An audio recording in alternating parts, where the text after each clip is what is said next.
আসসালামু আলাইকুম। এখন বাজে সকাল ৬টা। আমি গতকাল রাতে ঘুমানোর সময় ডিপ ফ্রিজ থেকে মাংস বের করে রেখেছিলাম।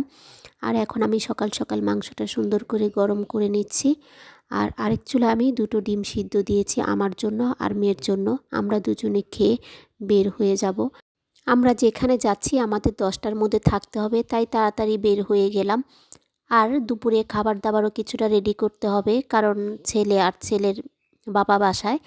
আমি এর জন্য মাংসটা গরম করেছি। আর দুপুরে ভাত রান্না করার জন্য পাতিলের মধ্যে আমি চাউল মেপে রেখে এসেছি। আমার বড় জা রান্না করে দিবে। ছেলেকে বললাম যে তোমার বড় চাচির কাছে দিও, তোমার বড় চাচি রান্না করে দিবে ভাতটা। তো আমরা এখন সিএনজির মধ্যে যে চলে আসলাম।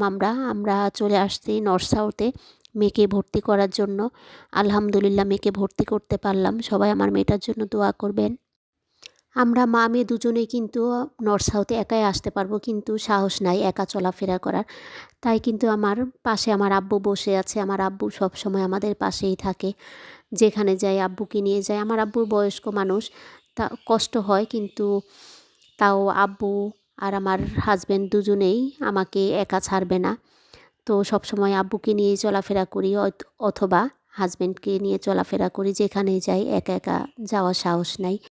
আমার বিয়ের প্রায় ২০ বছর হয়ে গিয়েছে, এখনও আমি একা একা চলাফেরা করতে পারি না। আমার সেই সাহসটা এখনও হয় নাই। মনে হয় যে হয়তো কোনো বিপদ হবে, কোনো সমস্যা হবে রাস্তায়, তখন আমি কি করব? খুব টেনশন লাগে। আর আমার আসতে আসতে প্রায় ৫টা বেজে গিয়েছিল বাসায়।